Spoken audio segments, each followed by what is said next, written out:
Bem-vindo mais uma vez. Olá, bom dia a todos. Só mostrando aí para vocês aí, né, o que aconteceu. O que está acontecendo ao vivo, né, esse tal auditável aí, nessa questão do voto auditável das eleições aí. O que está acontecendo aí para vocês terem uma base aí de como funcionam essas coisas, né? Uma vez a Jovem Pan, como vai? Bom dia. Bom dia para todo mundo. Grande prazer estar falando com vocês. Senador, já pensando sobre esse dia aqui, tem a questão do empresário Carlos Wizard, que está nos Estados Unidos. O senhor acha que ele pode prestar depoimento de forma remota? E também sobre esse servidor do TCU. O que o senhor acha que pode acontecer hoje na CPI, senador? Primeiro, contextualizar, né? A CPI está sendo um grande show de horrores, uma perda de tempo sem tamanho. A população que tem acompanhado, né, que tem tempo para acompanhar, a gente recebe os reflexos, os feedbacks das ruas. Está sendo muito ruim, não está apurando absolutamente nada. E há uma blindagem em torno de nomes que serão importantes de verdade estarem na CPI, como o do Carlos Gabas. E ontem, uma cara de pau, uma manobra muito, mas muito mal feita, feia, de alguns membros da CPI, foi impedido, ele não foi convocado, porque é a pessoa que é ex-ministro do PT, ele era o presidente daquele chamado Consórcio do Nordeste, que fez a aquisição de equipamentos de respiradores por 48 milhões de reais, numa empresa de fachada, e que não entregou os respiradores. Então a CPI acha que esse nome não é importante vir à CPI, mas quer convocar, por exemplo, o Carlos Wizard, que é uma pessoa, um empresário, um grande empreendedor, bem-sucedido, e que apenas queria dar sua colaboração voluntária com o que pudesse fazer junto ao governo federal, junto com o ministro Pazuello à época.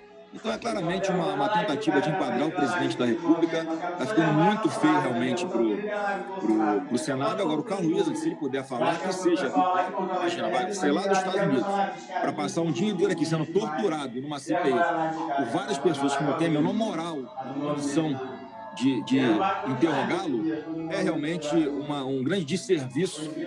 E, na verdade, ele tinha que estar sendo enaltecido por esses senadores, né, por gerar empregos no Brasil, por ser um grande empreendedor, por gerar divisas para o Estado, e não ser colocado na condição ali de humilhante e vexatória numa CPI como essa.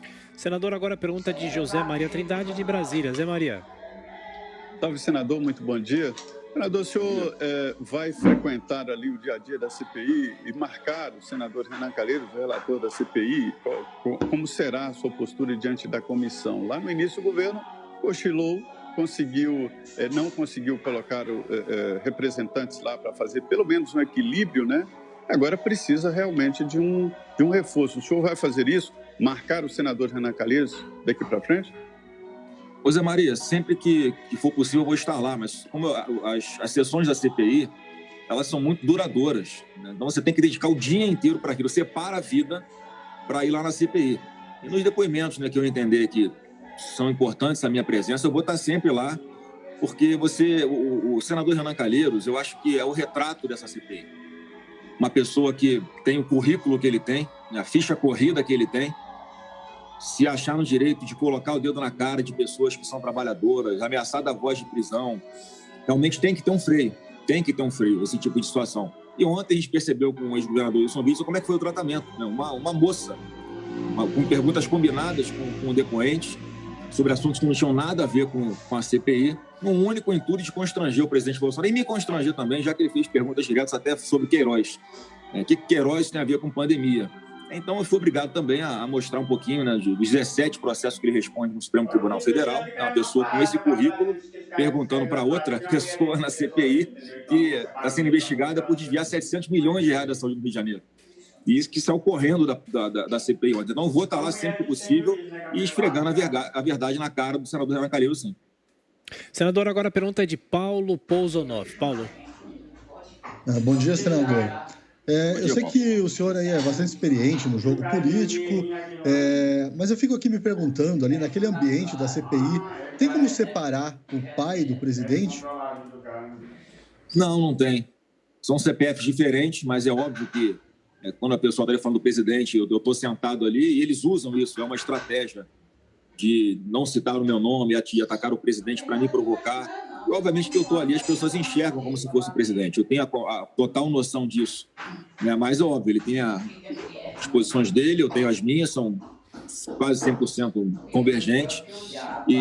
Mas, óbvio, eu estou ali na linha de fazer uma defesa assim, do governo, porque eu acompanho de perto, dia a dia, eu sei como os nossos ministros, todas as nossas equipes técnicas se dedicam para combater a Covid, se afastam das famílias para ficar mais tempo trabalhando, porque estão envolvidos na causa, vestem a camisa e eu fico ali indignado com essas injustiças que eu ouço, de pessoas, inclusive, dizendo que o ministro Marcelo Queiroga não está trabalhando, está passeando, não sei aonde. Quer dizer, na verdade, como eu falei, é uma convergência ali de alguns interesses, já antecipando o palco de 2022, e a gente tem que estar ali, sim, marcando posição.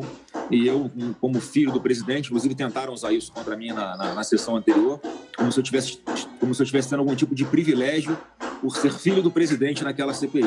Como se eu tivesse sentado ali naquele palanque, naquele circo, que eu sou obrigado a ir, contrariado, mas sou obrigado a ir, por ser filho do presidente. Eu tive que lembrá-lo que não.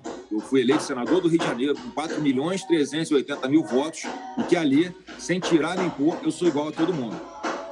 E, senador, a gente acompanhou nesses últimos dias o Supremo Tribunal Federal concedendo alguns direitos ou impondo regras a alguns depoentes da CPI. E o Supremo que vem recebendo, nos últimos tempos, duras críticas com relação a algumas de suas decisões. Como o senhor vê atualmente o STF e de que forma ele poderia mudar ou ter alguma solução para sofrer menos ataques?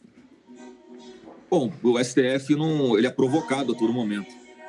Eu acho que, em algumas situações, alguns ministros se deixarem usar para interesses políticos, esquecendo-se de ver apenas a questão judicial e pesando outras coisas nas suas decisões, acaba encorajando as pessoas a buscarem o Supremo, e ali fica uma grande loteria. Dependendo da mão de qual ministro cai, você tem uma ideia, se vai ter uma decisão favorável ou não, conforme aquilo que você está pedindo. No caso da CPI, a gente está vendo que as pessoas que estão sendo convocadas, a depender com qual ministro do Supremo caia esse pedido, ele atende ou não atende. Isso eu acho muito ruim também. Eu acho que a CPI já começou errada, no meu ponto de vista, com uma interferência assim, do ministro Barroso no Poder Legislativo, a obrigar o presidente a instaurar a CPI, tendo outras CPIs na frente dela, enfim, interferindo no processo legislativo, mas esse criou todo um contexto, todo um cenário que a CPI acabou tendo que ser aberta.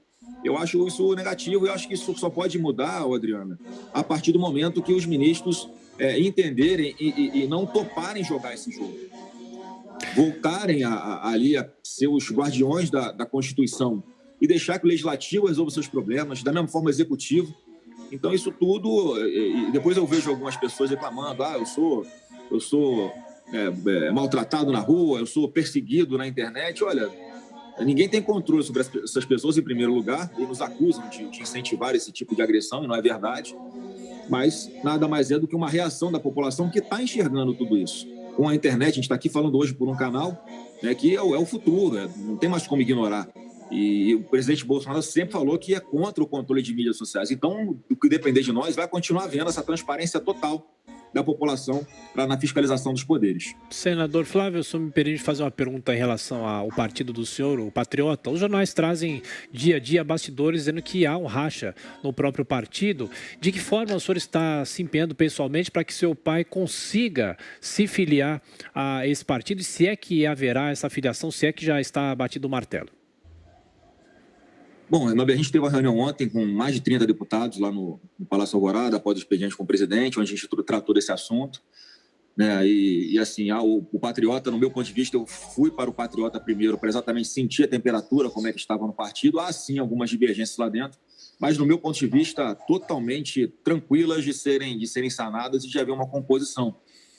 Como o presidente Bolsonaro já foi também taxativo em dizer que não vai retornar ao PSL, que era, não escondo de ninguém isso, a minha principal opção, porque eu entendo que 22 vai ser um jogo muito pesado e a gente não pode abrir mão de nenhuma munição que a gente tem a nosso alcance. Mas, como ele tomou essa decisão, eu procurei esse outro partido, que eu já tinha uma relação muito boa, já tive reuniões com os segmentos que existem dentro do partido, boas reuniões. Na semana que vem, na quarta-feira, vai ter uma nova rodada de conversas e tudo ali gira em torno de coisas, do meu ponto de vista, menores. E eu tenho explicado isso nas reuniões, que muito mais coisa está em jogo, é o Brasil que está em jogo, é a nossa liberdade que está em jogo,